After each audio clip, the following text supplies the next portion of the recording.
All right, thanks so much. And thank you all for joining me today. I'm pretty local. I'm here in Montgomery County. And so I know we're looking out on a snowy day, and nothing makes you feel more warm and cozy than a stalking training. So appreciate you all so much for joining.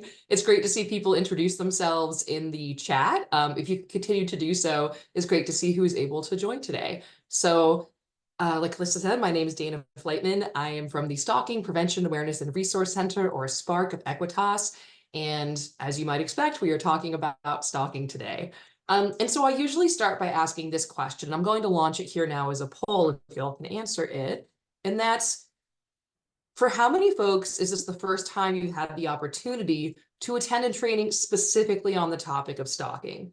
So you can let me know this is your first one. Ooh, I've been to one or two, or oh my God, I've been to so many of these. I don't know why I'm listening to you.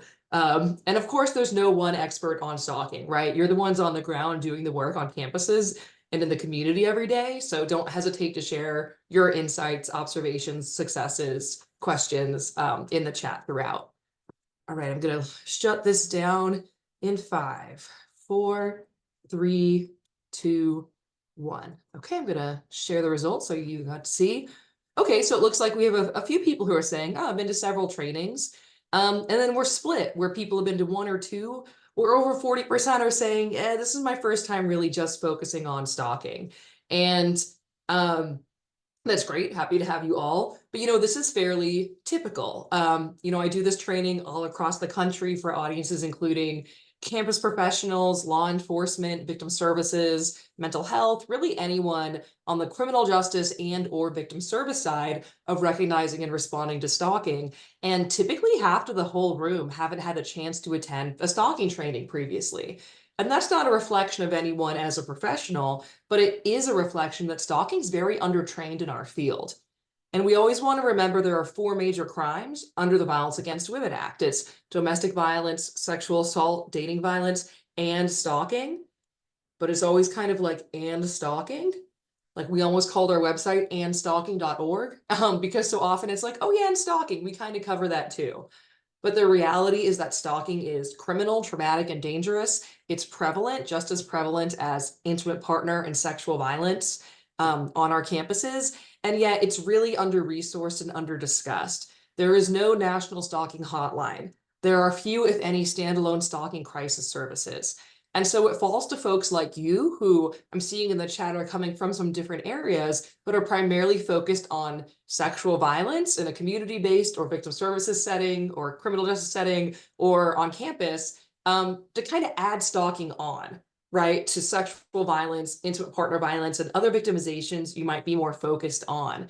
And that's a big ask because there's already plenty of work to do within the realm of sexual violence, but there's nowhere else for these stalking victims to go.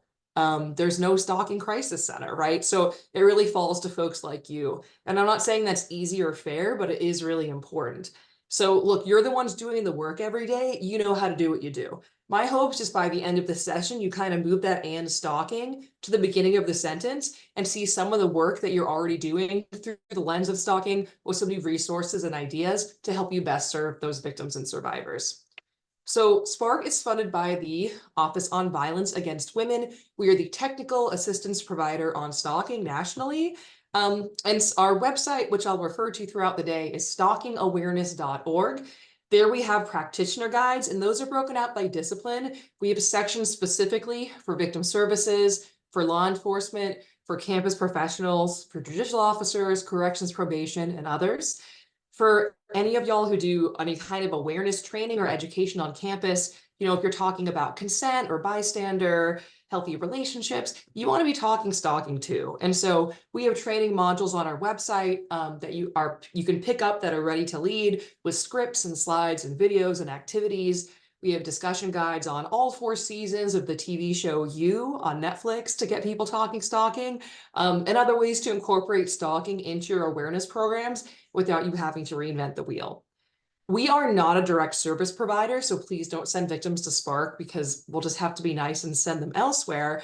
But we do have resources that you can share with victims. So for example, we have these brochures on understanding stalking. You can put your local agency information here. We have them in English and Spanish. We have campus versions and general versions.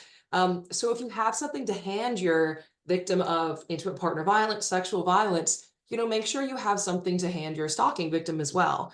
We also have fact sheets, infographics, guidance on helping friends, and other information to share with victims, and webinars like this one. So if after today you're like, I wish I could hear Dana talk even more, you are in luck because we have an archive of recorded webinars, and we're called SPARC. So I got us to call it the SPARchives. So that was like the height of my career. So you can check us out in the SPARchives anytime. We're also on social media. Our handle on there is at Follow Us Legally. If you get our sick sense of humor at SPARC, we will not be scared. We want you to follow us and sign up for our newsletter. As an anti-stalking organization, we will not contact you excessively or without your consent. So you have to actually opt into our newsletter, and it's one we send around quarterly. It's not one that you're getting all the time. So I hope that you'll connect with us, especially this January being Stalking Awareness Month, but all year round, to help keep stalking top of mind and to be aware of any new resources and trainings that we're offering. All right, so why learn about stalking besides, well, it's one of the 4 VAWA crimes and this training's happening. Well, stalking is a really important thing to understand. It is criminal, it is traumatic, and it is dangerous. So stalking is criminal. It's a crime at the federal level in all 50 states, including, of course, in the state of Maryland, as well as district and US territories. It's a crime on tribal lands and in the military justice system. It also violates campus policy and falls under Title IX and Clery generally. And so it might be a misdemeanor or a felony, depending on the jurisdiction and the situation, but it is a crime across the board. Of course, depending where you live in Maryland, you can imagine the jurisdiction can get quite complicated. Like I'm in Montgomery County, pretty close to DC. So if I drive into DC for a meeting and then meet my friend for dinner in Arlington, okay, that's at least 3 statutes. And so it can definitely get confusing. But they do, every state and every jurisdiction does have a stalking statute, and the Maryland one is pretty comprehensive. So it is a crime. A lot of folks don't realize stalking is a crime, and so you have victims saying, well, should I call the police or campus security when someone keeps ringing my doorbell or driving by my home? And of course, a lot goes into a victim's decision to engage with law enforcement or not, but a lot of them don't even realize that's an option because they don't know what's happening is a crime and that it merits that kind of response. And stalking is traumatic. Many victims and survivors experience mental health issues that can be short-term to lifelong, particularly anxiety, depression, and post-traumatic stress disorder. And if you think about that, what we call anticipatory fear, that sense of waiting for the other shoe to drop. And maybe you've had that in your life. Maybe you've been waiting for an important call from the hospital or something like that, and you're in that kind of heightened state where anything could happen. We have stalking survivors feel like that sometimes for years. So you can imagine the kind of psychological toll that would take and the kind of hypervigilance that often results. Many lose time from work. About half lose some time, or 1 in 8 lose some time from work. Half of those lose 5 days or more. And stalking survivors are typically not a protected class of worker. And so they can lose their job entirely. The employer does not have to accommodate them. And many relocate. This really shocked me when I learned this, that 1 in 7 stalking victims move. So think how annoying it is to move when you want to move, right? Even if it's a positive thing in your life, it's expensive, it's stressful. It's not something you do because someone's kind of annoying you. We have 1 in 7 victims relocating to get away from these offenders, which I think helps to illustrate how traumatic and consuming this victimization can be. Always good to hear from victims in their own words. Here's one who said, "It's not easy to describe the fear you have when you see the stalker or signs of the stalker everywhere you go. I have given up all hopes of ever having a safe life. The rest of my life, I will be looking over my shoulder, expecting to see him there." And I like this quote because it illustrates what so many stalking survivors have said to me, the sense that it's never really over, that I knew the day, it was our anniversary was coming up, I was going to get a weird card from them, and I did. That, at any second they can come back, that it's never really done. And stalking is dangerous. It often co-occurs with physical assault and sexual violence, including but not limited to rape. 1 in 5 stalkers use weapons to threaten or to directly harm their victims. And in 76% of intimate partner femicides, so that's murder of a female partner by a male partner, and 76% of completed and 85% of attempted, there was stalking the year prior to that homicide or attempted homicide. And yet so often these behaviors are dismissed or minimized as, oh, it's just following, it's texting, it's annoying, but no one's really getting hurt here. And that's simply not true. In fact, this wonderful researcher we work with, Patrick Grady, went so far as to say that stalking is homicide in slow motion. These behaviors and tactics adding up and escalating over time. Now, I'm not saying every stalking case escalates to the point of homicide, right? That's not accurate. What I am saying is that every week I read cases about homicide, attempted homicide, violence, attempted violence. And at that point, responders are looking backwards and saying, oh, look, there's this whole history of stalking victimization here. Often that was reported to multiple sources, but was not handled with the urgency that it needed. In fact, the most common use of the criminal justice system prior to attempted or completed intimate partner homicide was reporting partner stalking.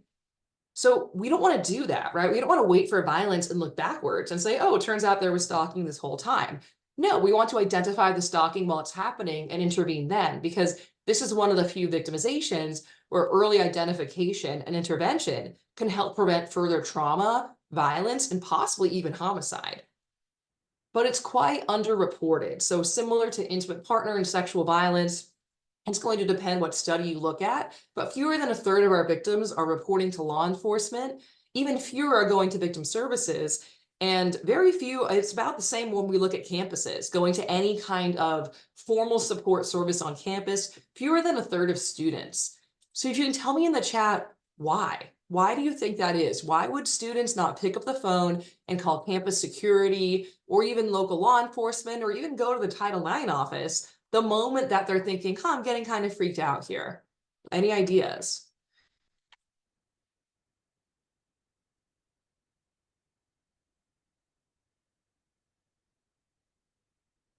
Fear of retaliation. Yeah, absolutely. We know that when someone reports, let's say there's a no contact order, well, that could escalate the situation. Oh, you're getting me in trouble. They might take that out on the victim. Absolutely. Also, fear that no one will do anything. Yeah, I think, and not being taken seriously. I think that's huge, right? That the responder will minimize what's happening, and that they won't do anything, and or that they cannot do anything, right? Which are similar but a little bit different. It's, that faith that they can do something or just feeling there's nothing to be done.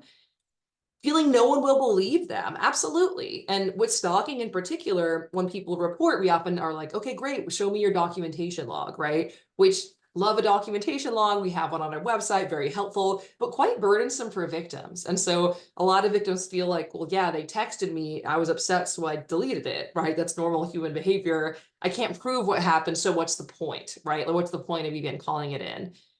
The normalization of stalking, yeah, absolutely. We see it normalized in our media quite a bit, shown as funny or romantic. When those behaviors are shown as desirable or harmless, it makes it hard to identify those and feel confident saying, hey, I think this is really a problem, right? Fear they're overreacting or that they've got this. Yeah, I think that's a huge one. Maybe not uniquely, but perhaps especially for our college age students, the sense of, I'm an adult, I can handle it. And so I think there's absolutely that fear that the responder will minimize what they're saying, but we also know that victims often minimize the situation because of the messages they've received themselves, right? So that I don't want to be over dramatic. I don't want to make it a whole thing. Maybe I'm overreacting. I don't want to get anyone in trouble. Maybe they didn't mean it that way, right? And so that can be really chilling as well. They don't know about the Title IX office. Yeah, and further, they don't know where to go. Again, most students affiliate the Title IX office with sexual assault. They don't necessarily think of that for stalking, especially if it's not intimate partner stalking. So they may not know where to go. It's not really clear where to go for help. Yeah, and the minimization from those informal networks, right? Like we know how friends and family respond makes a huge difference, and they're going to tell their friends and family first. If they don't help them get some help, if they don't take it really seriously, they're unlikely to really get that help. And yeah, that, sorry, I'm just looking at your good answers here. Oh yeah, they might have had a bad experience or their friends have, right? Their peer reported and was not helped. they've reported in the past, they're from a marginalized community, they don't trust authority, particularly law enforcement, right? There's a variety of reasons that our victims don't report. But let's say they do report. So this was a study in the state of Colorado, about 1,800 cases of domestic violence. About 300 involve clear documented evidence of stalking in law enforcement hands. So that doesn't always happen for all the reasons that we just said, right? But here we have 298 cases, document evidence, law enforcement hands. How many cases do you think were charged as stalking? Like got a stalking charge? It was one. Only one case was charged as stalking.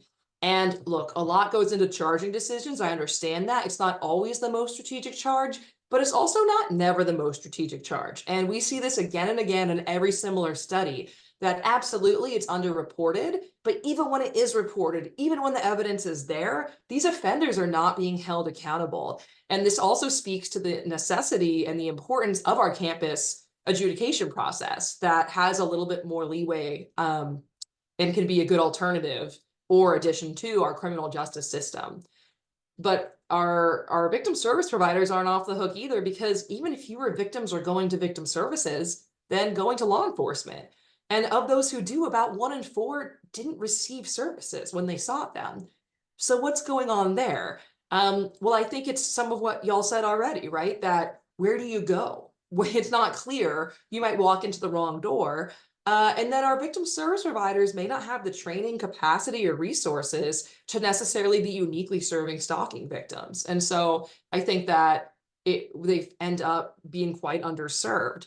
And so big picture, we have this serious victimization and our offenders are not being held accountable. Our victims are not getting the help that they need, but it's okay. We're going to fix it today. So today I'm going to talk about what is stalking. We'll talk about the diversity of stalking behaviors, the dynamics of stalking. I'll briefly touch on the intersection of stalking with intimate partner and especially with sexual violence, and then some big picture tips on responding to victims. And I'll stick around for questions as well. All right, so I keep saying stalking's so bad, we have to do something. Well, what is it exactly? Well, it depends who you ask, right? Of course, there's your behavioral definition, your statute in your different jurisdictions, and you might have an organizational policy as well. I'm focusing on the behavioral definition today, which is the same as the campus definition. So I'm not talking about from a criminal justice perspective, I'm talking about for your campus adjudication process as well as behaviorally. That's the definition I'm talking about. Luckily, your statute's pretty similar, actually, so it's not radically different. So I have these 3 scenarios for you, and all of these scenarios are bummers. Okay, we don't like any of them.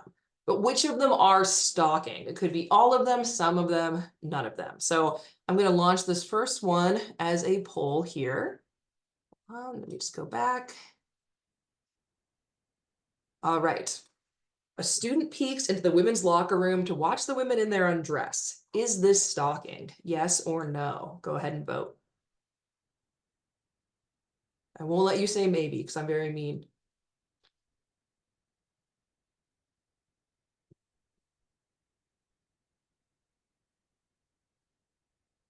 Okay, I'm shutting it down in 5, 4, 3, 2, 1. All right, split the room. About 2/3 of folks saying no, I don't think that's stalking, and about a third saying, hey, that could be stalking. Okay, how about this second scenario? An ex-partner repeatedly spreads vicious rumors about their former partner on social media. Does that sound like stalking?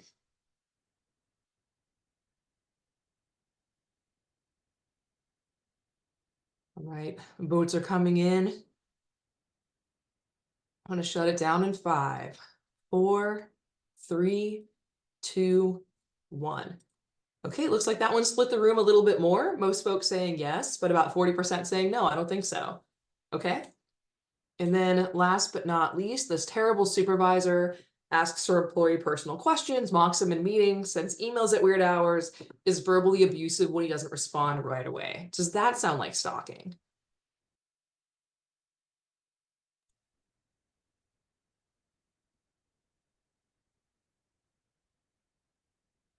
All right, shutting it down in 5, 4, 3, 2, 1.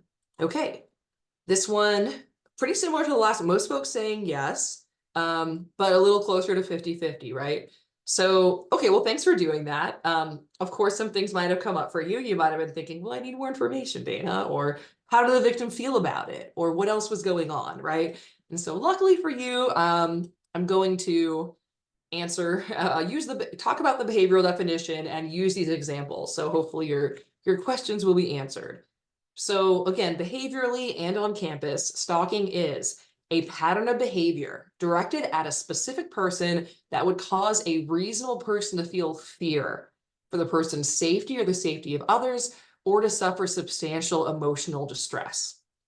So to break that down a little bit more, it is a pattern of behavior. It's not a single incident or one-off event, and that's called a course of conduct in most statutes and policies. So you might hear me use those terms kind of interchangeably today. Pattern of behavior, course of conduct. I'm talking about the same thing. It's two or more behaviors that make up that pattern.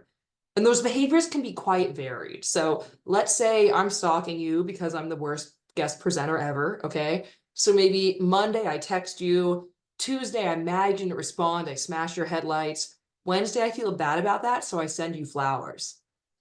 All of those are stalking behaviors, right? So stalkers often combine behaviors that are crimes on their own, like that property damage, with other behaviors that may not be crimes on their own, but can become criminal in the context of a stalking case.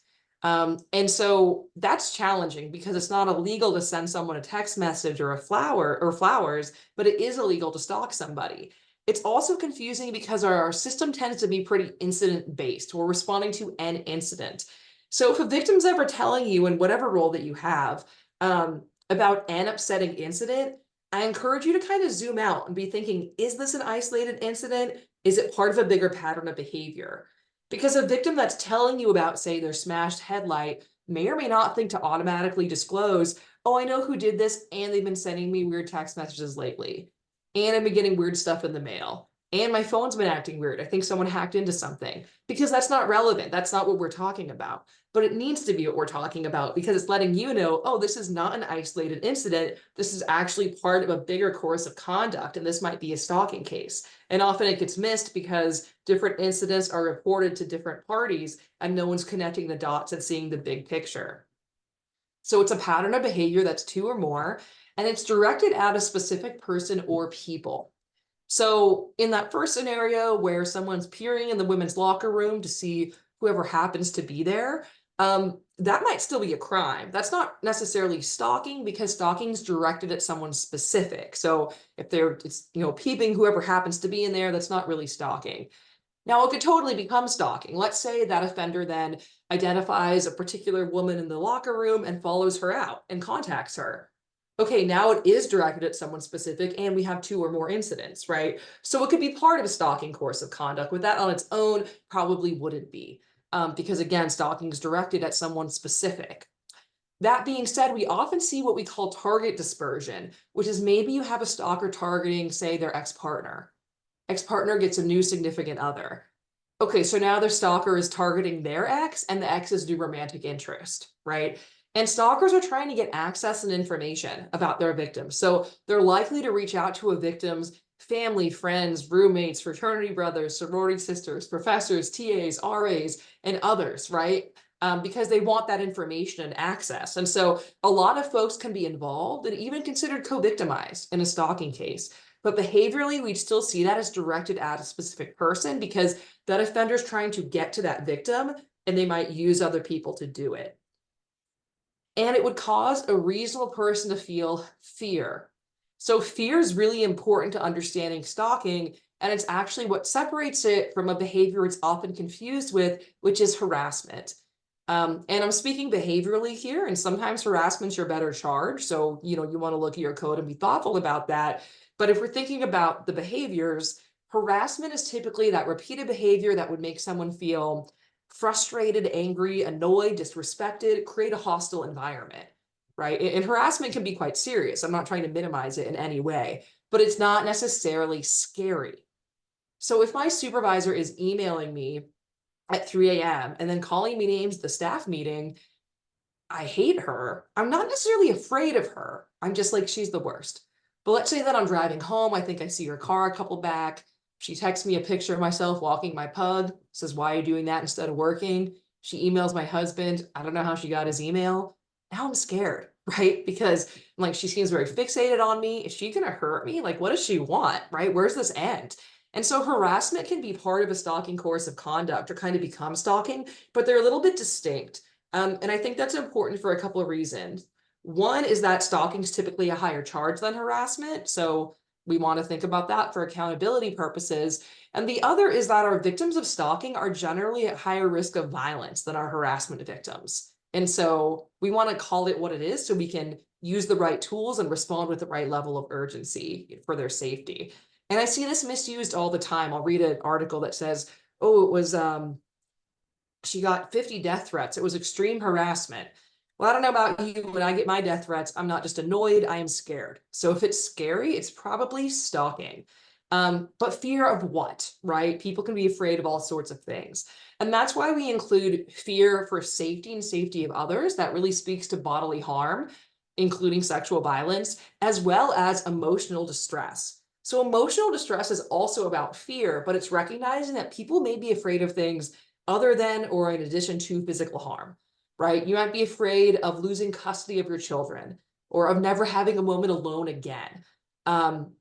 Or of the three scenarios, I'd say that second one with an ex-partner spreading vicious rumors is most likely to be stalking. And you might be thinking, well, people gossip, that's not necessarily stalking, and you'd be right. But we see some really distressing and scary, sabotaging kinds of rumors that are spread about our stalking victims. For example, there was a case where an offender photoshopped nude images of the victim and then broke into, I think at that time it was a Facebook account, and changed the profile photo to this nude image, this fake nude image.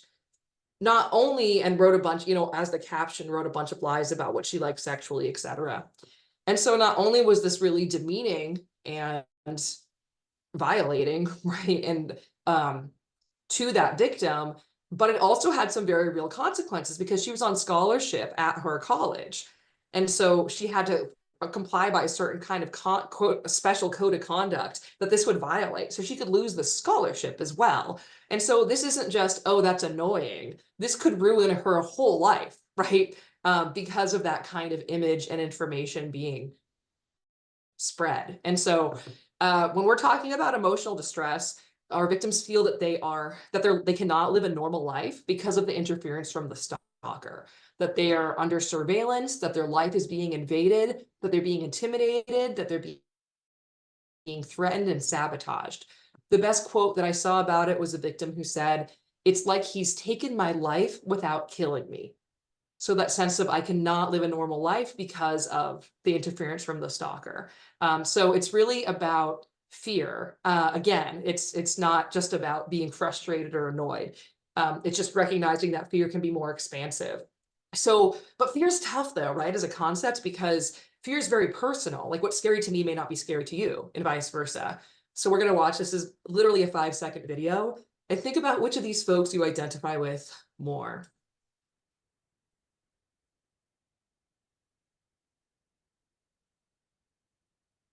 Yep, that's it.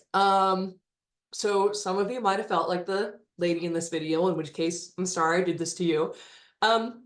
But my guess is a lot of you can resonate with this face left here, right? Like, it's just this tiny spider, this lady's losing her mind. Can you calm it down, lady, right? We can understand where this guy's face is coming from.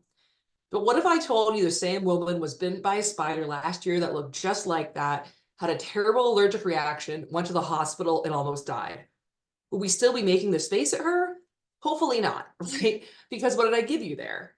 Context, information, the backstory. And context is critical in stalking cases. It's really everything in stalking cases, because a lot of times what's scariest to a victim or survivor may seem benign or even kind of nice to an outsider. For example, this was a case where the victim did call the police, and honestly, she was hysterical. She's yelling, she's screaming, she's crying, and all she'd say was, "There's a cup of coffee in my car." So understandably, the police are not setting out the SWAT team. They're kind of like, all righty. And eventually she calmed down enough and said, "He's here." So it turned out there was a stalking survivor who had relocated to get away from the offender. address confidentiality, new job, really thought she'd covered her tracks. She leaves to go to work that morning. She gets in her car. There's a cup of coffee with his old nickname for her on it. So I can't see your faces, unfortunately, but generally when I tell that story in person, people go like, or like, right? And what that tells me is a reasonable person would feel fear, right? And being very generous and assuming you're reasonable people. It's very scary when you know the whole story. But if all you see is this object of there's a cup of coffee in the car, you're like, dude, I wish my car did that. Why are you upset, right? It doesn't make any sense.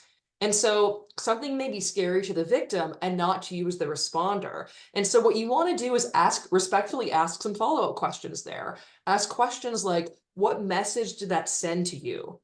What's the story behind that? Because those behaviors often have specific meanings only understood between the victim and the offender. The classic, albeit an extreme example, is an offender saying something like, I'll send you roses the day I kill you.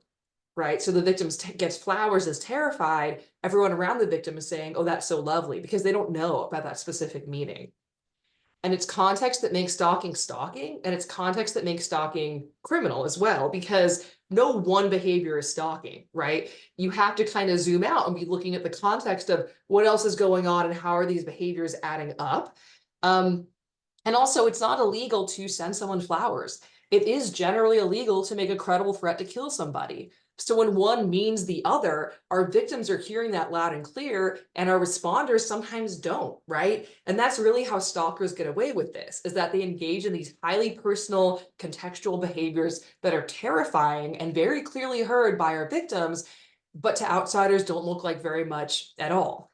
And so, we need to be thoughtful about recognizing that if victims are afraid or in distress, they probably know something we don't, right? That we haven't been able to gather. So we're going to watch the next few seconds of this video and see how it plays out.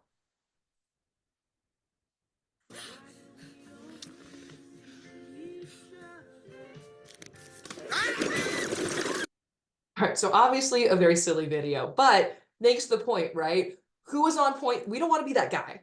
And who was on point the whole time? It was our victim who accurately assessed the dangerousness of the situation. There is no better risk assessment than a victim's own fear or distress. So if a victim's afraid or in distress, even if we're like, I don't really get why, they probably know something we don't, right?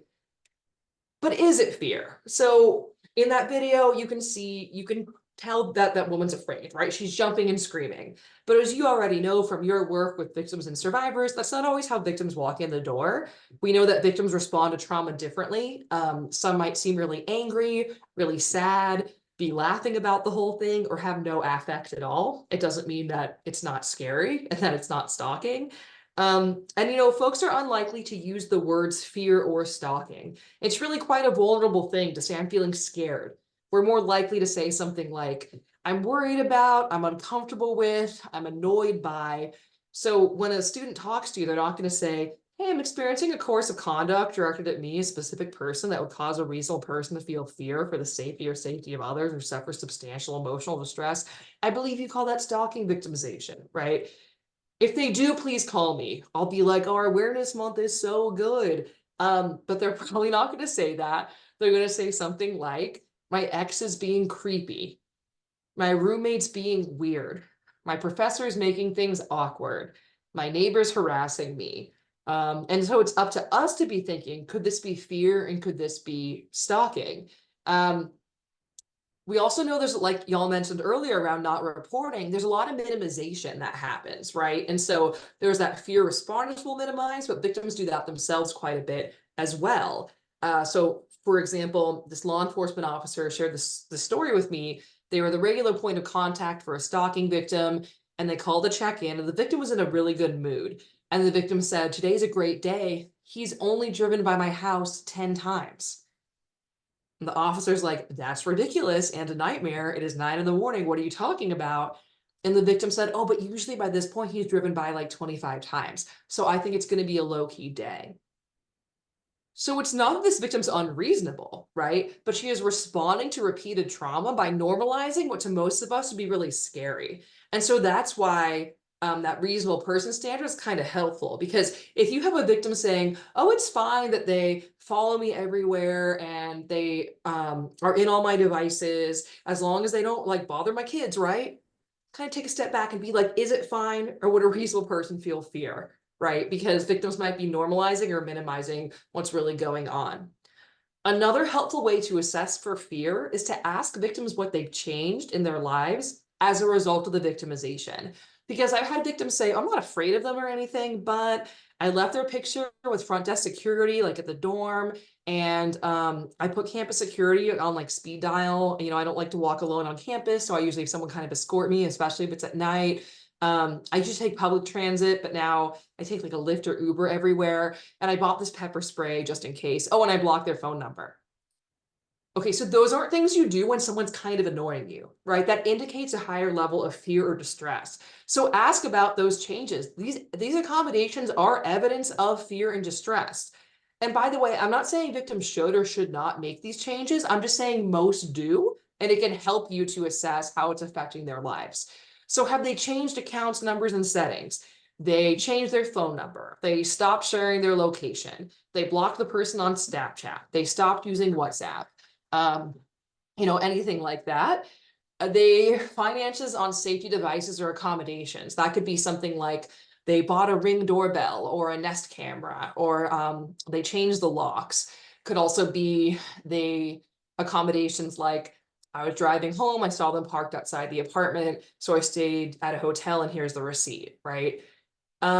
Security and privacy measures, those could be those things I just mentioned, as well as behavioral. Often witnesses can verify that, right? They say, like, they, you know, didn't want to walk alone at night. They changed their routes to and from class. We've had like a daycare say, oh yeah, we never used to hear from this mom. Now she's calling 3 times a week saying, make sure no one else picks up my kids, right? That's an increased security measure. And we can see those on campuses as well. Maybe they're taking a different route to go to practice, or they're missing certain things, or they're switching classes, as well as privacy measures like asking to be taken off the student directory, right? Or at an internship, they want their photo down or something like that. And financial impacts, because most of us can see why those are distressing, right? So money spent on damaged property, employment, and I'd say as well as academic consequences, right? So their grades are suffering, they can't make it to class because that person's standing right there. As well as, like I said, damaged property is a common one as well. So I would ask about all those things to be assessing, could this be fear? Could this be stalking? And to go from there. Any questions about the behavioral definition before I talk prevalence and behavior? Let me just check okay. I'm gonna keep on trucking, but we'll see. I'll keep checking the Q&A. So stalking is an extremely prevalent victimization.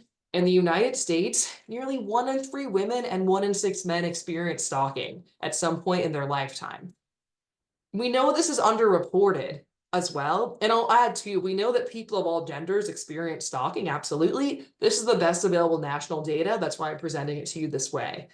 So if you're familiar with the data around sexual violence or dating violence, you know, depends what study you look at, but you're going to see 1 in 3, 1 in 4, 1 in 5 women experiencing those victimizations. Stalking is right up there. And yet again, no stalking hotline, no stalking crisis center, very few stalking resources or trainings available. Not that we have a chip on our shoulder or anything, just to say that, you know, this really is being experienced at similar levels and it is quite under-resourced.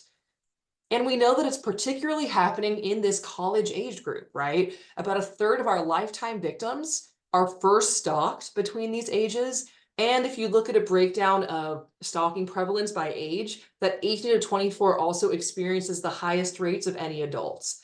So tell me in the chat why. Why are young adults 18 to 24 more likely to experience stalking than our 25 plus? Why? Any ideas?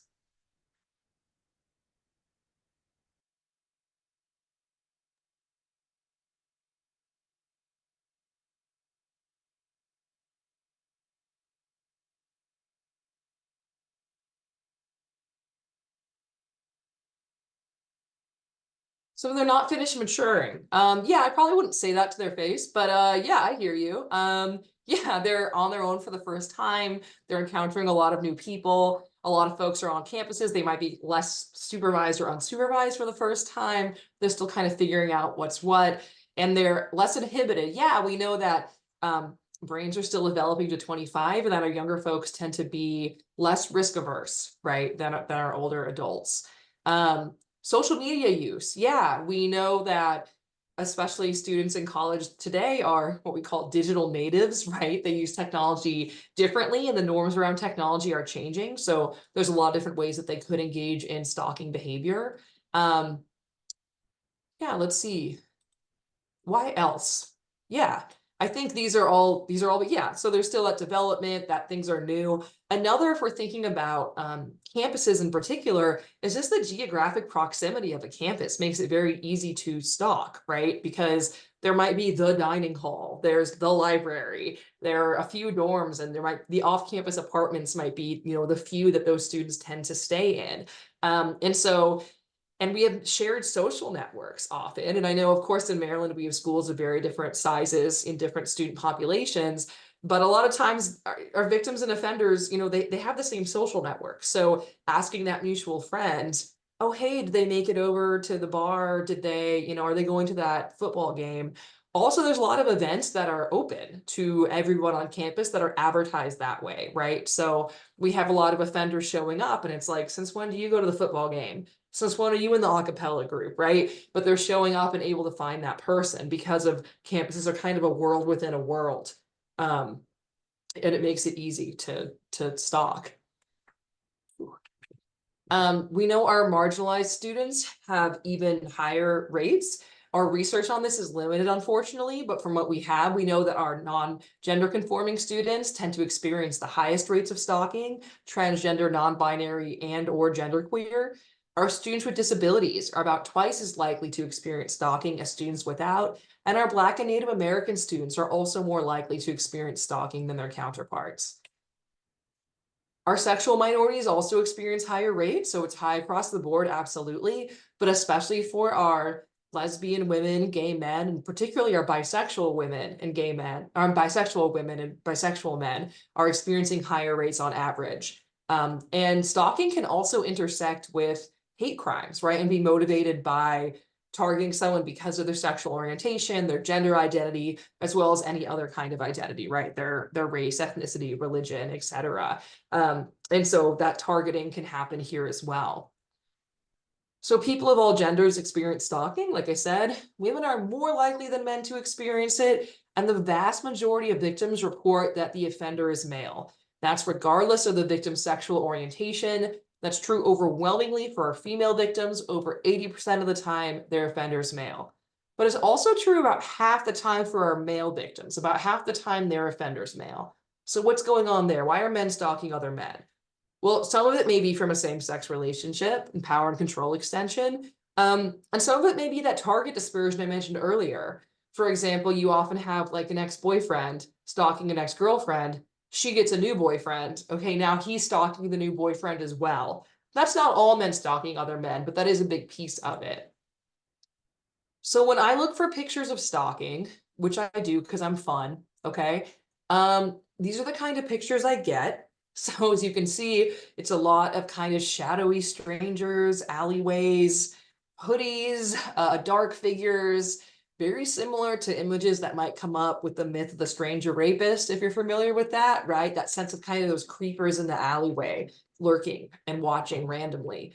I like this person in the middle left wearing like a mask and a hoodie and behind a computer, but did not cover their webcam. And so I'm sure it will not surprise you on this call to know that this is not accurate, right? That actually the majority of the time, victims know offenders, offenders know victims. It's usually not a random shadowy stranger following you through an alley. So I don't expect you to be surprised by that. The reason I bring this up though, is because most people are. When I'm talking about stalking outside of our field, because I'm fun at parties and stuff, okay? This is what most people are thinking of. And most people are shocked to learn that most victims and offenders know each other. Most people are thinking of this kind of random stranger stalking. They might be thinking of a secret admirer where you don't know who the stalker is, because that's a trope we see on TV quite a bit. Or they might be thinking about like obsessed fans stalking celebrities. Like there's kind of delusional fans who imagine, oh no, Taylor Swift sending me messages through her songs or whatever. And all those situations can and do exist, but they're by far the minority of cases. And so the challenge is you have victims saying things like, oh, that's not a stalker. That's just my ex having a hard time getting over things. Well, again, surprising 0 people on this call, that's a major category of stalking offender. So if you look at the category breakdown, over 30% of the time for our male victims, over 40% for our female victims, that stalker is a current or former intimate partner. It's an extension of power and control from an abusive relationship. And I'll talk about that intersection in more detail in a few slides. But I also want to point out that if 30–40% of the time it's an intimate partner, that means 60 to 70% of the time it's not an intimate partner, right? It might be an acquaintance. It could be a stranger, though it's relatively rare. It might be a brief encounter, like, oh, I met them at a party once, or I think they work at that coffee shop. I kind of know who they are, but I wouldn't say I really know them. Could be a family member or a person of authority. That could be a supervisor, academic advisor, professor, campus security, law enforcement officer, immigration officer, someone with some kind of power over the victim. When we look at our campus-specific statistics, this is different categories because it's a different study, but it comes out quite similarly. Here, the stranger numbers were negligible, but a little under half the time, it's that current or former intimate partner. About a third of the time, it's kind of closer to that brief encounter, right? I recognize them, but they're not really a friend, but they must be some part of the community here. About a quarter of the time, a friend or a strange friend, and a little under 20% of the time, a classmate. And so I encourage you to think about in your campus and or community response, are you serving all victims of stalking, intimate partner victims and non-intimate partner victims, especially this acquaintance category, which particularly for our college students is our biggest category of stalking offender. If you're not, do you know where to refer them? And if you are, that's great, but would they know how to find you? Because if I'm being stalked by, say, an estranged friend of my same gender and there is never a sexual relationship, it's not likely I'm going to think to call family violence services or to pick up and call the rape crisis, right? Or even go to the Title IX office that I probably mostly associate with sexual assault, because that's not what I'm experiencing. But that's where folks like you are who can actually help me. It's not very intuitive. So I encourage you to think about, are you serving all victims of stalking? And if so, how can they find you, right? And so we have a checklist of fun questions you can ask to be the most popular person at your next staff meeting. We have for campus professionals, law enforcement, and DV and sexual violence organizations. To just think through, and some of these are pretty low-hanging fruit, like, is the word stalking on your website? Do you participate in National Stalking Awareness Month to the degree that you do in April for sexual assault or October for domestic violence?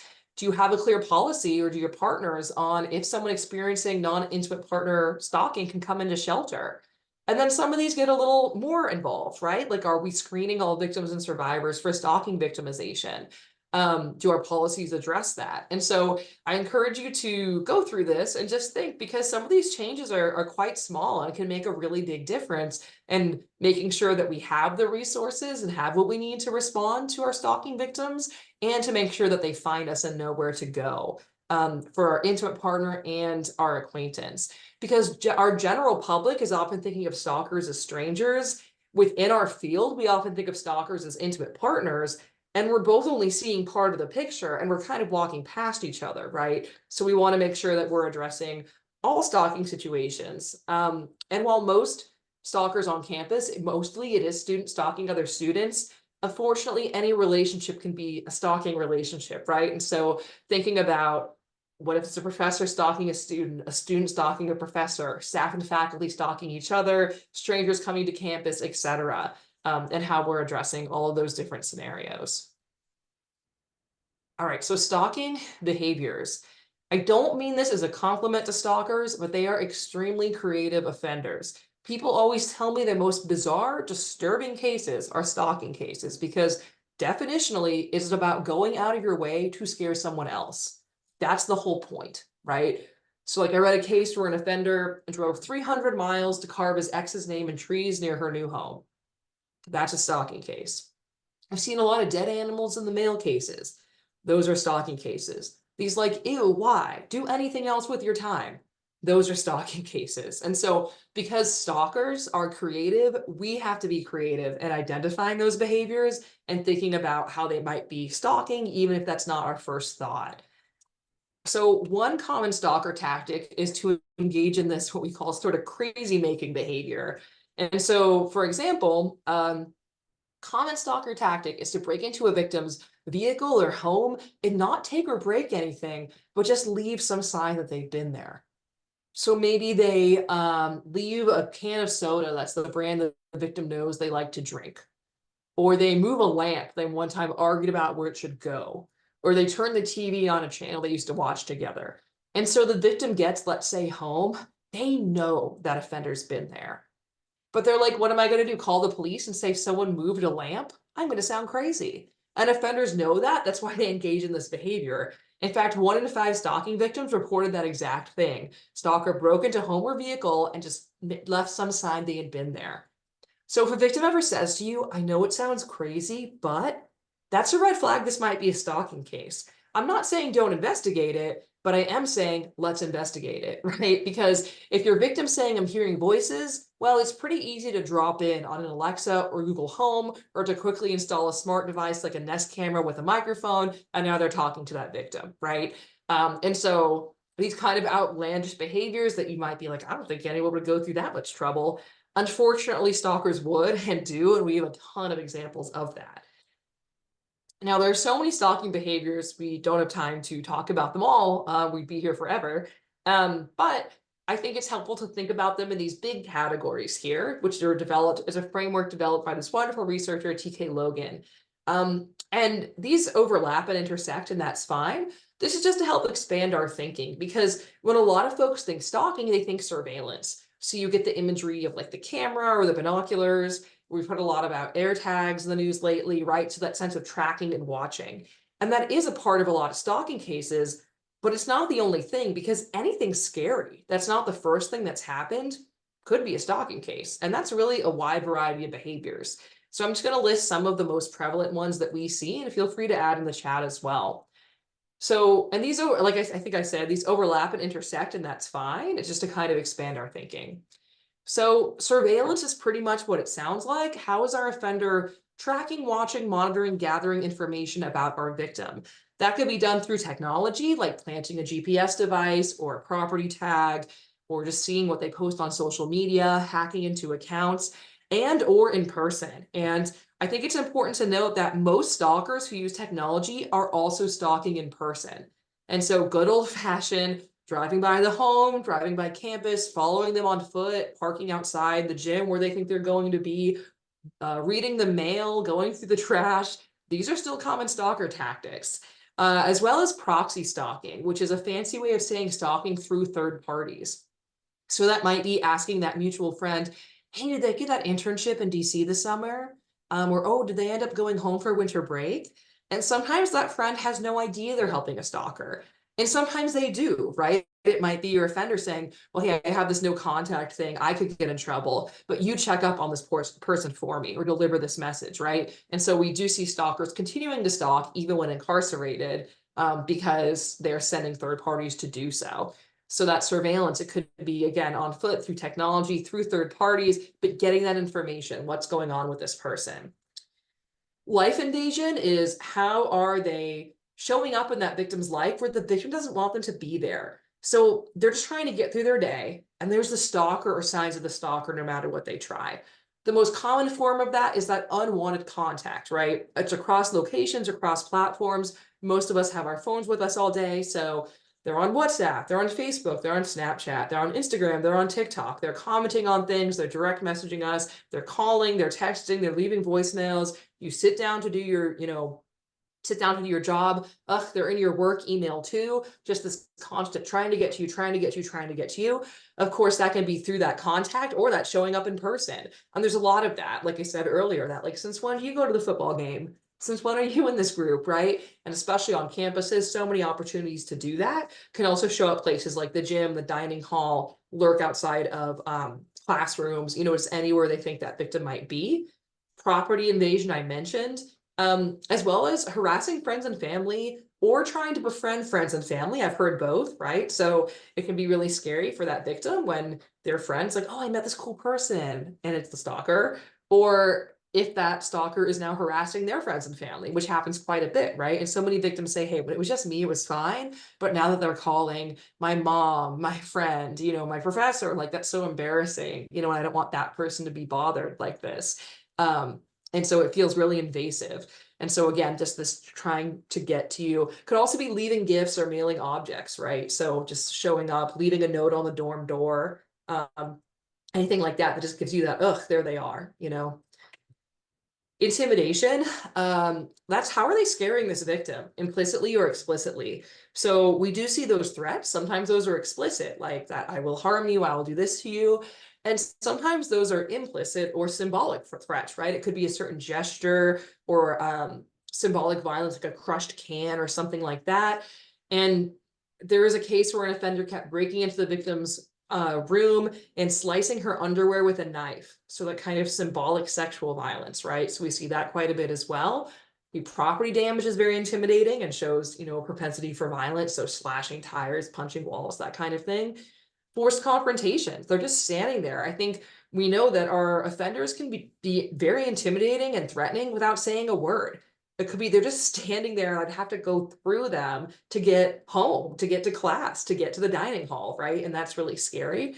Threats to harm oneself, that's really scary for our victims, as well as threats to the victim about harming them or others, right? Family, friends, pets, etc. And as well as threats to do not only physical harm, but also those emotionally distressing behaviors, right? If you don't do this, I will release that photo, for example, right? That kind of extortion we often see as part of a stalking course of conduct. And interference through sabotage or attack. That's what's actually changing for this victim. What is the victim losing and what is shifting in their life because of the stalker? So that could be financial, work, academic sabotage. That could be like how they hack into a bank account. And so now they're in, you're out, and they're moving money around. Ruining reputation. Again, and we see that quite a bit through that non-consensual image distribution, also known as revenge porn. We don't like to call it that because it's not really about revenge. It's not really porn, but I understand that non-consensual image distribution is a lot to say.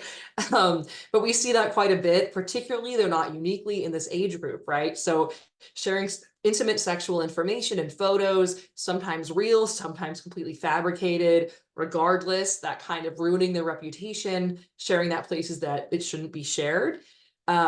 Keeping them from leaving, like they lock them in a room. Road rage, we've seen a lot of road rage that's actually stalking, where they're driving the person off the road or driving aggressively, attacking those close to the victim, of course, a physical or sexual attack on the victim, and property damage, very tangible interference, right? They slash my tire, I can't drive to my job, that interferes with my day. And we see that rumor spreading quite a bit as well. So they might, for example, maybe they ask for a no contact order from the victim, or, a protective order locally. And so by the time it's in front of a judiciary, they're like, oh, it seems like everyone needs to calm down, when actually it's the offender manipulating the situation, right? And so we see that quite a bit. And again, these overlap. So if I hack into your email, okay, it's surveillance because I'm reading your emails. It's invasive because you're going to get a notification that's like, hey, was this you who logged in? And it wasn't. So now you're like, ugh, this person's like in my space. It's intimidating because I've accessed your stuff, right? And you know that I can get into it. Maybe you've been emailing the Title IX office or campus security. I've seen that now. I have a leg up. And it's interfering because I'm definitely going to change your password. So now I'm in and you're out, right? And so we see these quite a bit. So ask about all of these behaviors, because typically if you ask a victim, are you experiencing stalking? They're probably going to say, no, it's not stalking, calm down, right? But if you ask about these more specific behaviors and give some examples, you're likely to get more information. Has there been surveillance, right? Have they tracked, followed, or monitored you in any way? Has there been life invasion? Have they invaded your life or privacy with unwanted contact? And so your victim might say, well, I don't know if they've invaded my life, but I mean, they text me all the time. Look, they're texting me right now, right? So you're likely to get more concrete information when you ask about these specific behaviors. But if they say yes, how they feel, because stalking is about fear. Were they afraid or concerned for safety or safety of others? Do they make life changes for safety reasons, right? Those accommodations I talked about earlier. And were they worried about financial or social impact? That speaks more to emotional distress, right? Not at all, somewhat extremely. This is kind of the quick way to screen for stalking victimization. There is a longer risk assessment, which I very highly recommend. If we had more time today, I'd go through it with you, but it's free, it's online, and it's basically this, but the longer version. So it asks about the course of conduct, as well as, what we know about the offender's history. Does the victim feel there are consequences for it?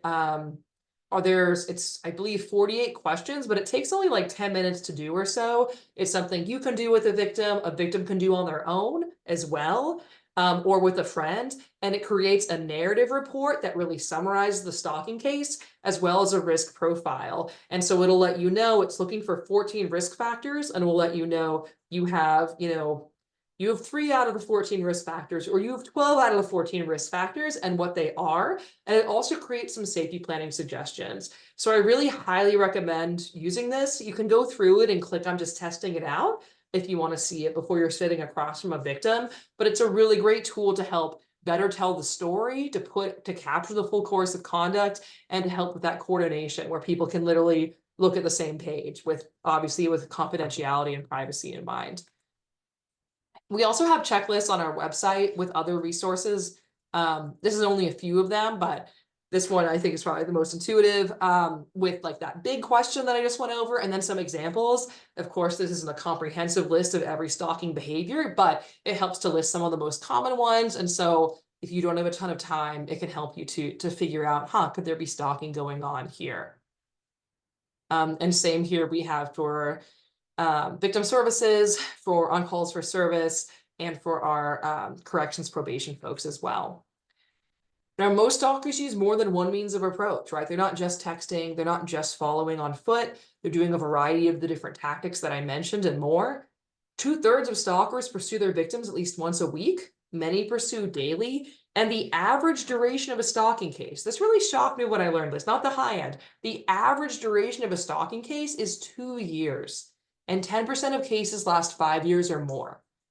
So look, a stalking case can last from one afternoon to an entire lifetime, right? There's a huge variety. But for a lot of our stalkers, they have time. These cases are dynamic and they will change their behaviors. And so what that means for you as a responder is, when you're identifying and responding to stalking cases and safety planning, no, you can't read the future, but as much as possible, you want to think not only of what's already happened, but what might happen next. What access or information does this offender have about this victim? Because just because they've only been texting doesn't mean they're not going to start showing up, right? Because these cases change over time. And you also might need to do that in another risk assessment, because the situation has changed. So you want to be thinking broadly about surveillance, life invasion, interference, intimidation, and all the different behaviors that might occur. Because there's a lot of potential stalking behaviors, there's also a lot of potential student conduct code violations. Same with, of course, our criminal justice system, right? If you look at your criminal code, sorry, I got a sore throat. And so if you can't have accountability for stalking, or you don't think that's strategic for whatever reason, you can have to have accountability for something, right? Let's build up the course of conduct. Is it unauthorized use of key cards? Is it harassment? Is it they violated the terms of using the campus internet, right? Because they had to agree to something and they used it for cyberbullying, for example. Because often what victims say is, oh, I was told that no one could do anything until someone tried to hurt me, right? And that upsets me for a variety of reasons. One is that's just not true, right? There's plenty of crimes and conduct violations here that aren't violent that there still should be accountability for. And so if on day one you have unauthorized entry into the dorm, they weren't supposed to be there, that's not their dorm, no one let them in, but they kind of snuck in there. And on day two you have, I don't know, I'm gonna go with cyberbullying. I know I'm not your judge or your judicial body, your conduct hearing, but according to me, Judge Dana, have a stalking case. You have 2 or more behaviors that would cause fear. But if we didn't do anything with that unauthorized entry, because we're like, who cares? Students do that all the time. Now we don't have a stalking case because we're starting with 1 instead of 2. And so you really want to think about what is the most strategic accountability for each one of these incidents and how are they adding up? Because we should have accountability for any and all of these, and too often it's missed until there's violence. All right, so co-victimizations pretty quickly here, and we have longer webinars that dive into these in more depth. Like I said earlier, about 30 to 40% of our stalking cases are intimate partner violence related, right? Our offender is a current or former intimate partner. So I want to focus in on that section here. So if we look at our friend, the power control wheel, which my guess is you've seen before, I show you this because often when I hear people talk about stalking and intimate partner violence, they talk about it like this. They'll say, okay, it was an abusive relationship, the victim left, and from the day that victim left, our abuser began stalking them. And that could totally happen, right? But let's take a step back. If during the relationship, our abuser is contacting them constantly, showing up at work, showing up at school, following them in a car, threatening them, putting a tracker on them, demanding constant check-ins, that's stalking, right? It's intimate partner violence is what we might call emotional abuse or digital abuse, and it's stalking. It's both. And it can happen during or after a relationship. Over half the time, it's happening during the relationship as well. But often I don't hear folks call it stalking then. They call it, again, emotional abuse, digital abuse, coercive control. And it is those things, but it's also stalking. And we want to call it stalking at any point, whether it's during or after the relationship, because while all stalkers can be dangerous, on average, our intimate partner stalkers pose the greatest threats to their victims. They're the most likely to be threatening and violent. So tell me in the chat, why? Why would our intimate partner stalkers be more threatening and violent on average than, say, a stranger or a casual acquaintance? Why?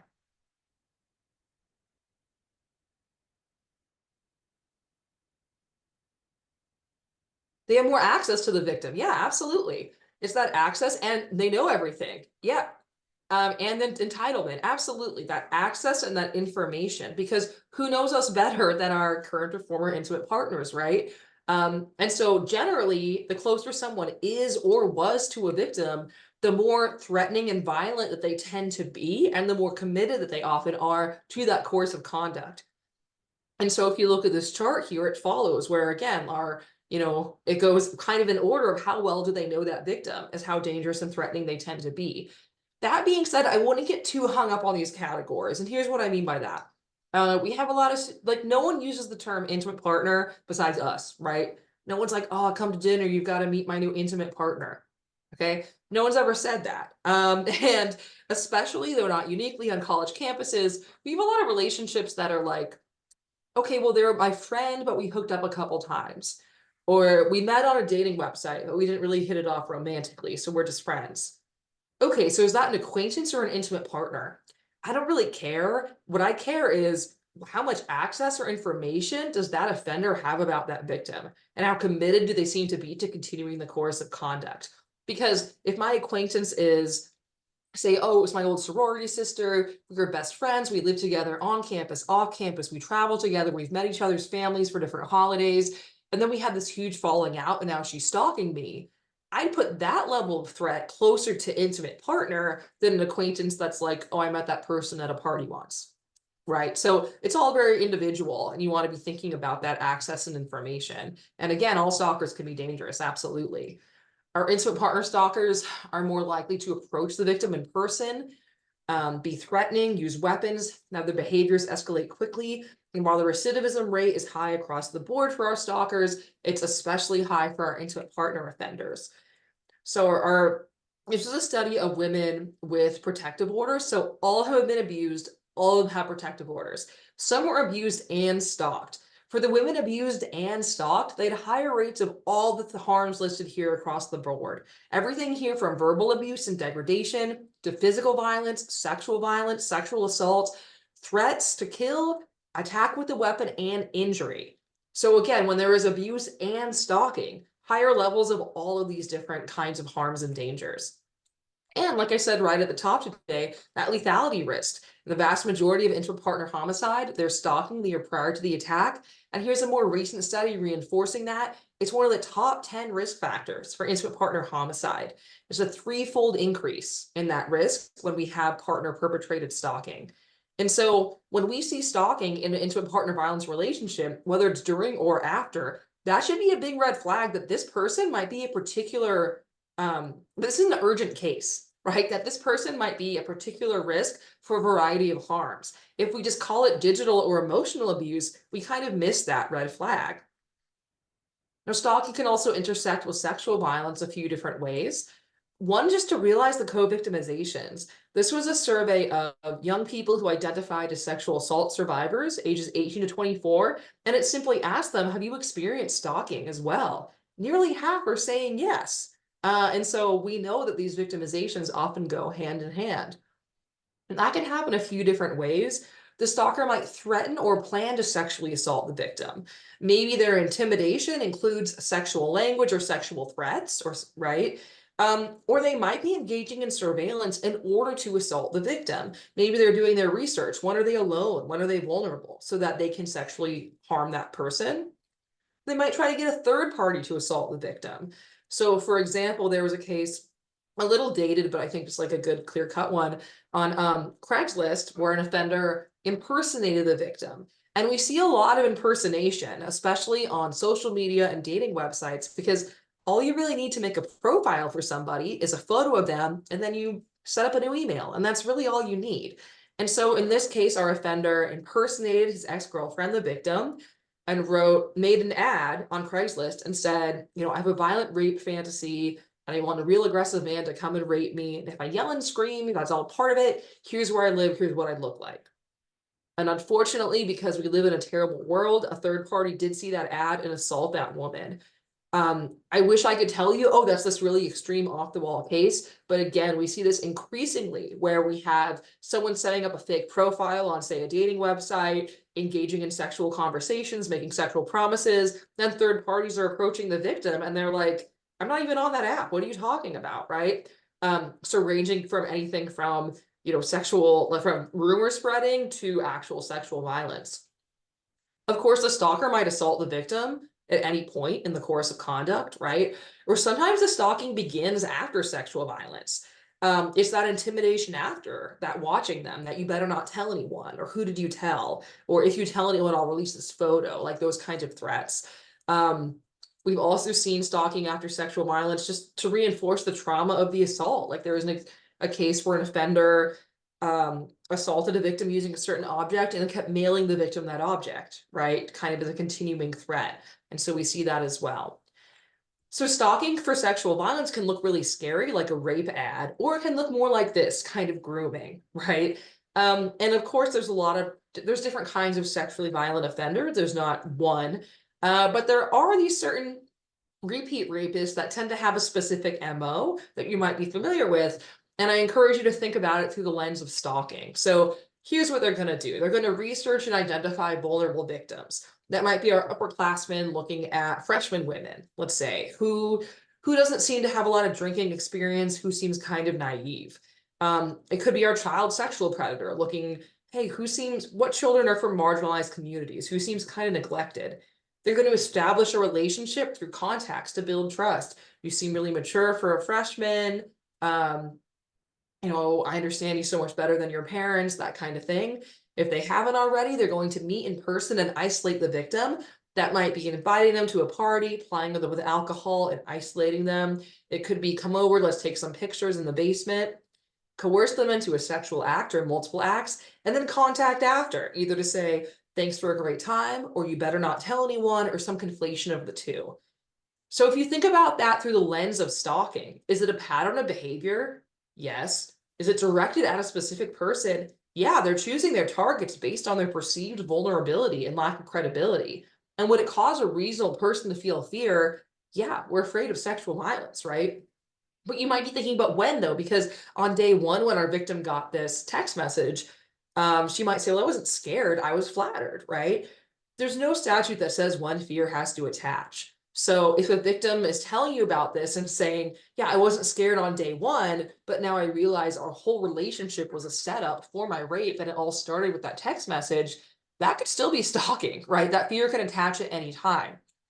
I think it's interesting conceptually, and in terms of accountability, sometimes you have these cases that come down to this moment of consent or non-consent, but your offender might be really, no, no, no, we got along great. We have this whole relationship. And then you can look at it for grooming and stalking as well. I'm not saying that will always work or be fruitful, but it can be. And it's something to consider, that stalking for sexual violence.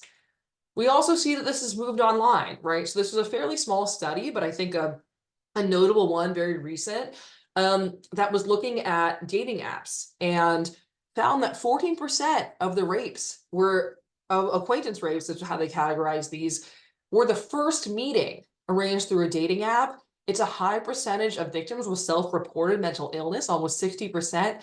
And these tend to be more violent rapes than average, with increased strangulation and injury. And so I think the researchers summed it up really nicely in this quote towards the bottom, that they propose sexual predators are using dating apps as hunting grounds for vulnerable victims. And so this, again, they're targeting specific people to cause them harm. And this is stalking as well. That same study showed women who've been abused, some all have protective orders, some have been stalked. For women abused and stalked, not only do they have higher rates of sexual assault, but higher rates of all these other kinds of sexual violence as well, right? Everything from degradation and coercion, substance use goes up like 4 times, implicit threats and force over doubles, right? So stalking is an indicator of these other kinds of sexual violence as well. And this held true on campuses. This about a third of students stalked by an intimate partner were also sexually assaulted by that same partner. In about 1 out of 3 cases, that's true for the general population, and this study echoed that for our undergraduate students, and more than 1 in 10 experienced physical violence. And so long story short, might be too late for you, right? But ask about co-occurring victimizations. Absolutely, if you're working with a victim of stalking, ask them about sexual and intimate partner violence. But if you're working with a survivor who's primarily presenting as a survivor of intimate partner or sexual violence, ask them about stalking victimization, because often this is missed, right? And then we're not getting the full scope of what's happening. We can't safety plan appropriately. We can't hold that offender accountable. So you might be thinking, okay, you're the stalking lady. I get you care that I call it stalking. Does it really matter? And unsurprisingly, I will argue it does for these reasons, some of which I already said. So I won't overstate, hopefully. But one, again, you're charging and prosecution options. Stalking is typically a higher charge. It can also be a very strategic charge for a prosecutor, because if you're talking about an incident of, say, sexual violence, the court's generally going to limit you to that evening. Did sexual violence occur? Yes or no. But if you're talking about stalking, you can bring in the entire course of conduct. So that carving the name in the tree, flowers the day I kill you, haunts me, haunts you, haunts judges and juries as well, and paints a much fuller picture of how terrible this offender is, in addition to that sexual and or physical violence. Also, safety planning. When you hear stalking, you want to be thinking surveillance, life invasion, intimidation, interference. I'm going to use my stalking specific risk assessment. I'm going to recognize the increased urgency here for violence, sexual violence, and homicide. If we just call it emotional abuse, we miss that, right? We kind of miss that urgency. And victim empowerment. Even if the victim's like, I don't want to do any of that. I don't want to I don't want to make a safety plan. I don't want to talk to campus security or law enforcement. Even just to be able to say, instead of my ex is being creepy, I'm being stalked. That's a real thing. I can Google it and there's information. Of course, I hear the word stalking used all the time incorrectly, right? So you might have heard or said something like this, like totally stalking you on Insta, saw your new photos. And yes, you can use social media to stalk, but based on context here, that's not what's happening, right? And so I'm certainly not saying that the casual use of the word stalking is causing stalking, but I do think it dilutes the seriousness of the term, because we're calling it stalking when it's not, and then they're not calling it stalking when it is, right? Because it's so underreported.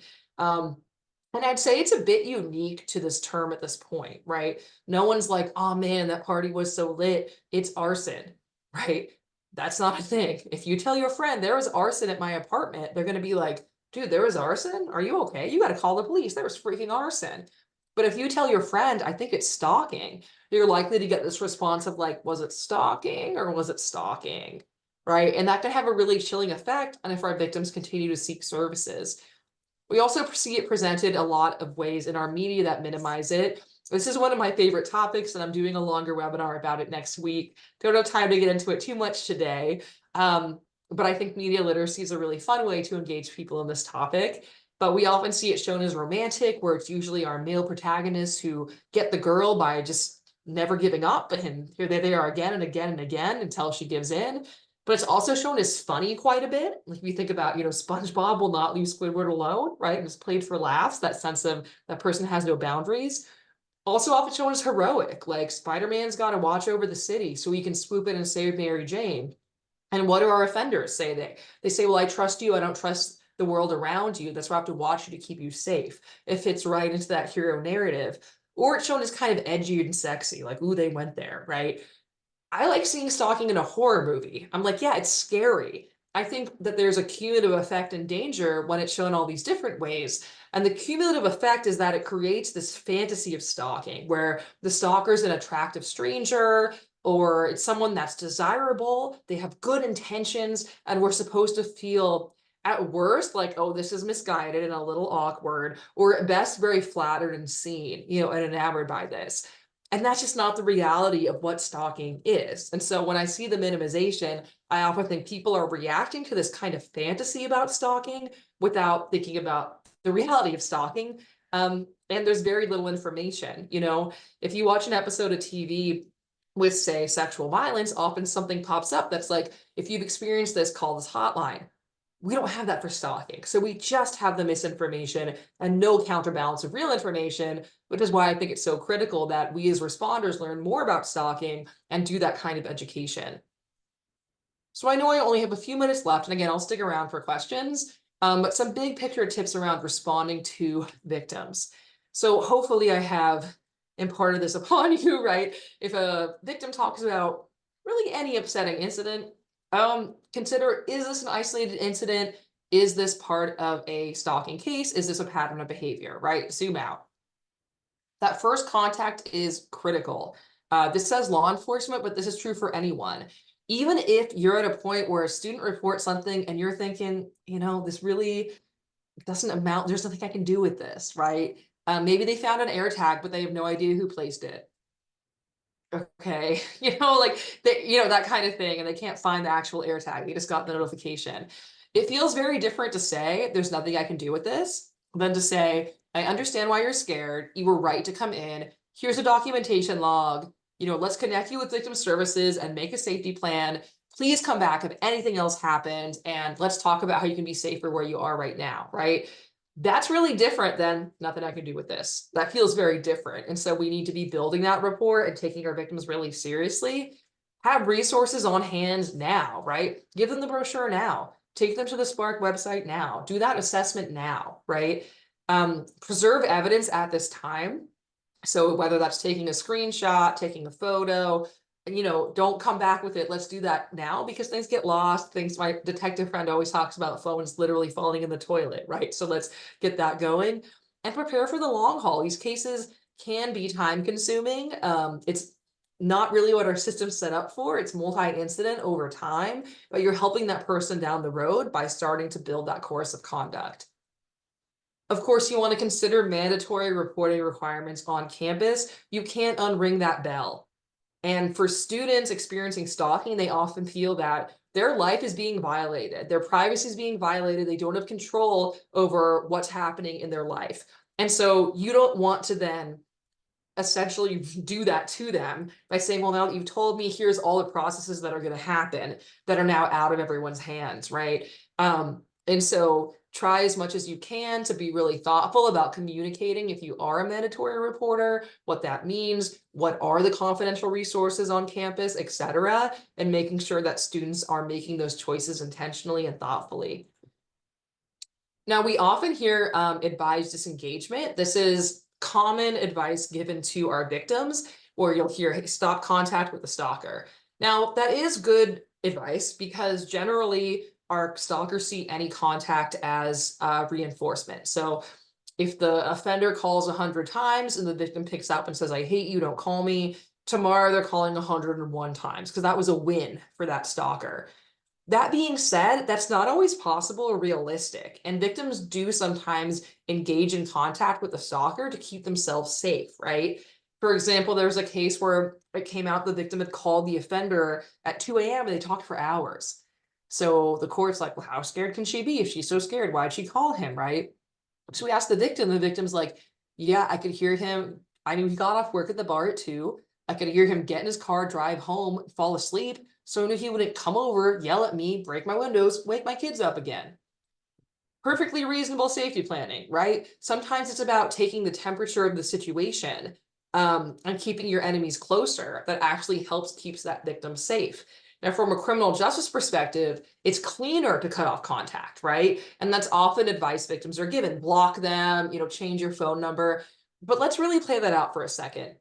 If I'm stalking you, and let's say I like to call you, that's my favorite, right? I'm old school, and eventually you change your number. So I call and I get that this number is no longer in service. Am I, the stalker, going to be like, oh man, I guess I'll stop stalking and become a productive member of society this day?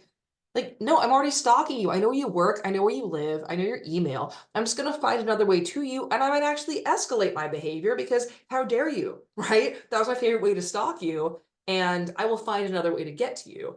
So this isn't to say that victims should never make these changes. They might absolutely be in the best interest of their safety. They might say, oh yeah, I'd feel much safer on that app if I block the person, or if I change my number, if I stop sharing location, etc. And from a criminal justice or adjudication perspective, it's helpful because it shows, well, they drew the line and the offender violated it, right? So it shows their intent. But from a victim safety perspective, did that make the victim safer? Maybe, maybe not. So you really want to ask a victim how they think the offender will react if they do block them, change their number, stop contact, like cease contact, all of those things. And also, I think some more education on this is needed because usually no contact orders are mutual. But, our victim reaching out to try to take the temperature of the situation is not mutually stalking that person. And our victims are often getting like the bottom of the screen all day, every day. You can imagine the temptation to respond and say, stop it, I hate you, is quite strong. It doesn't mean that the communication is mutual or that they're not afraid. Of course, our victims of stalking are entitled to the same kind of accommodations as our students experiencing sexual and dating violence. I know this is no easy task when we have maybe one dining hall and we've got to accommodate our suspect and our respondent. So yeah, I understand that's tough. And our complainant rather, but that's all part of it. And here's our incident and behavior log. This is free on our website, very succinct. We often tell victims to document, but we don't always tell them how. So something like this can be very helpful. Date, time, what happened, where did it happen? If it was on technology, which platform? Because getting evidence from Apple is different than Google, is different than Snapchat, is different than Facebook, right? If they have any witnesses, if they've attached evidence, and if they made a report to anyone. If it's law enforcement, great, let's get their name and badge number. But a lot of victims don't really understand jurisdiction or authority. So they might say, oh yeah, I told the police. And then you drill down and it's like, oh, you told the bouncer at that club. Or you called, mall security or what have you. They still told an authority figure. So let's get that person's information because they could be a good witness later. And even if they are calling the same law enforcement office every time, they might have a different responding officer. And so when they get that call about the cup of coffee, they're going to roll their eyes most likely. But if you're able to say, well, here's all the people I've talked to, and this is the latest in this course of conduct, that really helps. This is burdensome for victims, and I understand that. It's time consuming, but these incidents add up, but they only add up if we do the math, right? So something like this can be really helpful. Of course, what we need, and I'll stick around for questions, but I'll leave you with this slide here, is much easier said than done, which is that coordination. Because we need to realize that our system is not set up for stalking cases. It's set up to be incident-based. It's not set up for this often multi-jurisdictional, sometimes multi-year, highly contextual pattern of behavior.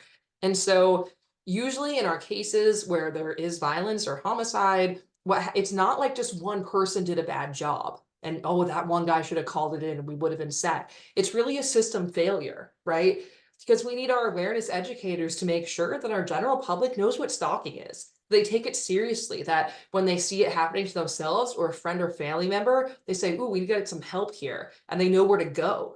We need our victim service providers to identify stalking as a unique victimization and safety plan around it specifically. We need our law enforcement to recognize it as dangerous and urgent and charge it. We need our prosecutors to pick up those charges and argue them effectively. We need our courts to sentence it appropriately. We need our corrections, probations, parole officers to continue to hold that offender accountable and keep that victim safe. When any of that doesn't happen, we lose victims. And the reality is, after this 90 minutes, you now know more about stalking than most people in our field. That's the reality of the situation. So it kind of has to be you in whatever role that you play, recognizing that if there's a victim of stalking, that not everyone's going to see the urgency here, but that you do, and doing your best to walk that victim through the system, this imperfect system, because there's really no one else who will, and it's so critical. And this is how we lose victims. A couple of resources to help. I saw someone just asked about, is there a virtual documentation log? There are a few different ones. We don't necessarily recommend or not recommend any of them. This is the one that we thought was the most thoughtfully developed, was Victim's Voice. Now, we're always a little worried because if someone's documenting on, say, their phone, what if there's stalkerware, also known as spyware? Then the offender's watching what they document. And so, there's no way to completely make that, safe. But if they are interested in a digital one, this is a good one to check out. We do have more information on stalking in Title IX, as well as campus investigations and hearings. And so that's helpful, hopefully. We didn't have time to talk about technology, but the National Network to End Domestic Violence has some great information. We also do trainings on the use of technology to stalk. The closest thing we have to a stalking hotline is Victim Connect, run out of the National Center for Victims of Crime. So if you're ever sharing RAIN hotline, DV hotline, make sure you share Victim Connect as well. January is Stalking Awareness Month. I know you're all hyped. A happy Stalking Awareness Month to you, my friends. And there's still lots of time to spread the word. We have a day of action later this week in which we're encouraging folks to wear sparkly things to sparkle against stalking. And so I hope that you'll get involved, and everything you need for that, our social media campaign, letters to the editor, newsletter blurbs, anything, that's all on our website. These are free to order from our website as well. I mentioned them, so feel free to do that. And speaking of our website, you know it, you love it, stalkingawareness.org. If you're thinking you'd like more training or would like other folks at your organization or partners to get training, that's what we're here for. We're generally free of charge, and I'm local to Maryland, and I'm happy to come out and train your team. And we do anything from 90-minute to full day. And so feel free to request a training through our website. We also, again, have those practitioner guides by discipline for awareness educators, for campus professionals in particular. There's victim resources and webinars. And I hope that you will connect with us. I just want to thank you so much for your time and attention. I know it's easy for me to sit here and say, hey, think about this, use that tool, right? But you're the ones who are actually on the ground, keeping victims safe and holding offenders accountable. It is all easier said than done, and I totally understand and respect that. So truly thank you for the work that you're doing and for giving me this platform. I really appreciate it. And yeah, don't hesitate to reach out with any questions. And I'll stick around for a few minutes. But of course, I understand if folks have to go right away, but don't hesitate to reach out for more training, specific questions we didn't get to, anything like that.